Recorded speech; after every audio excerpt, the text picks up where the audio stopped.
Hello everyone and welcome to Let's Play Unreal Return to Pali. On this episode we are now inside the Prometheus, although the last episode we were technically inside the Prometheus, we're just further inside the Prometheus in this level. We just picked up a searchlight and we won't use it just yet, but it's nice that we have it. Also you'll see two mercenaries here. One is delivering an amplifier and the other one is actually taunting us. And what they were saying kind of sounded like, who's there? But anyways, in that water, do not go in it, because there's an amoeba. And if you go in the water, you'll alert your presence, well, you'll alert the amoeba to your presence, and you'll have to deal with them. And we're already low on ammo as it is in this level, so no, don't deal with it. It's like if you can run away from a Titan, run away from a Titan. Also, this level is rather buggy. There's a scripted section towards the end that isn't always consistent, but we'll deal with that momentarily. We have a lot of mercenaries to deal with in this level. We have 3 more, by the way, here. They're both, they're all elite mercenaries as far as I can tell. They do seem to be easier than Tyrannics in the original Unreal, and I was trying to think why. I think it's because our weapons are better. I'm pretty sure they didn't change the scripting of the mercenaries at all. But our weapons are better. The combat assault rifle is a good weapon against them, and so is the rocket launcher. And of course, we are a little better skilled by this point. Well, I hope so anyway. Now, the dispersion pistol is not going to break this glass. So you have to bring out a heavier weapon like a Stinger or a combat assault rifle. Now, the weapon logs are actually in this room. But first, we have a translator message. I'm sorry if I went through that too quickly. Now, keep in mind this section right here, this part, because we need the weapon logs first. And now... By some miracle, the translite communication system on the Prometheus is still working. While I was exploring the comm center, I came across this exchange captured and recorded by the computers. Deep space warship UMS Bodega Bay. Prepared to take whatever steps are necessary to ensure the success of Operation Talon Hunter. Acknowledged.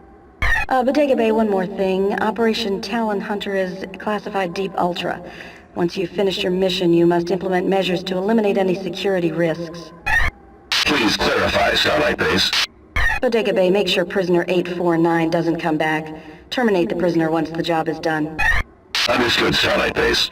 We will dispose of prisoner 849 after Operation Talon Hunter is concluded. Bodega Bay, out. I've been betrayed. Why does this not surprise me? I should have known what to expect from those bastards. I guess all I can do is play out this hand. Recover the data cores, activate the ELT on the bridge, and then try to hijack the shuttle when they come to get me. It's a long shot, but it's all I've got. If I don't make it, and someone ever recovers this log, maybe the truth will get out. So, looks like we have been betrayed. And the Bodega Bay, which I think is just kind of a pun off of Botany Bay. And if you've watched the original Wrath of Khan, which is far superior than the remake, then you'll know what that reference is probably referencing. Anyways, we got more mercenaries here. Mercenaries. So just deal with them, dispatch them, disseminate them as needed. We also have another mercenary in here that's kind of hiding towards the back corner. I love the combat assault rifle against those guys. Now we have 2 different ways of going here. One way is going to lead us to 2 more mercenaries, and the other way is going to lead us to where we need to go in the next area of the level. This area, if you remember, the barrier there, this was where the 2 mercenaries were. But first, before we go over there, I want to take care of the other 2 mercenaries. We don't have to do this, but I'm doing this to isolate a potential glitch later in the game. We have this mercenary. And then we have another mercenary behind the first door there. And plus, when they're talking, it just sounds annoying. It sounds like they're saying, who's there?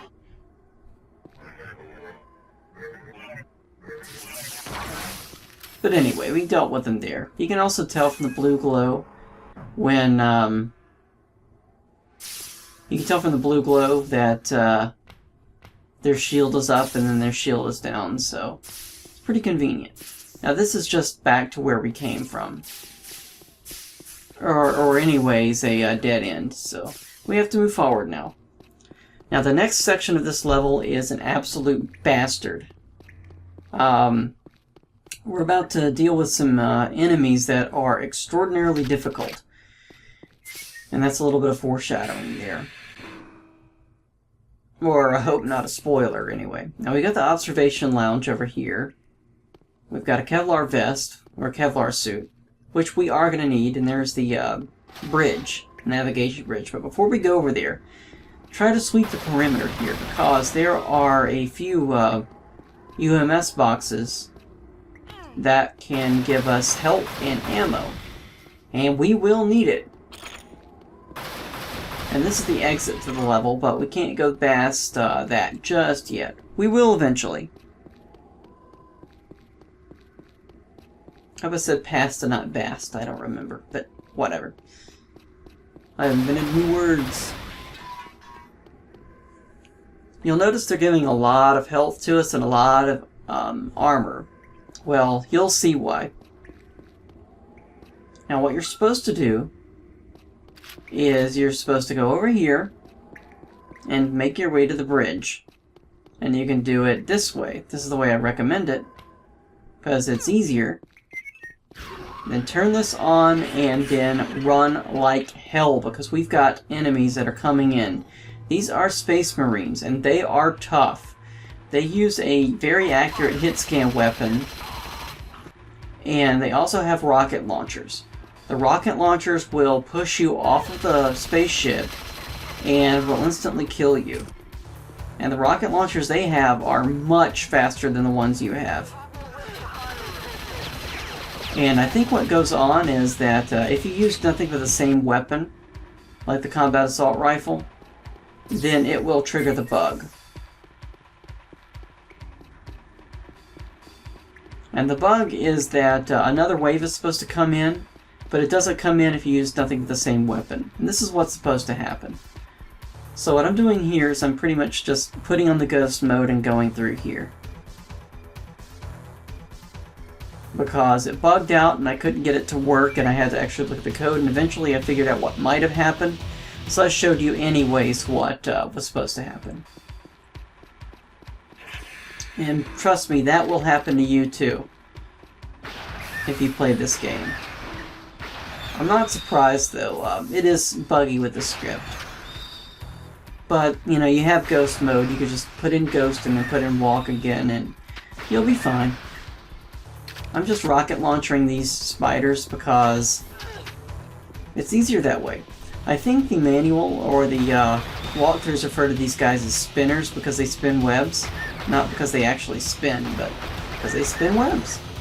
And you'll notice the bars over here, this was where we were earlier in the last episode. But anyways, time to end the level.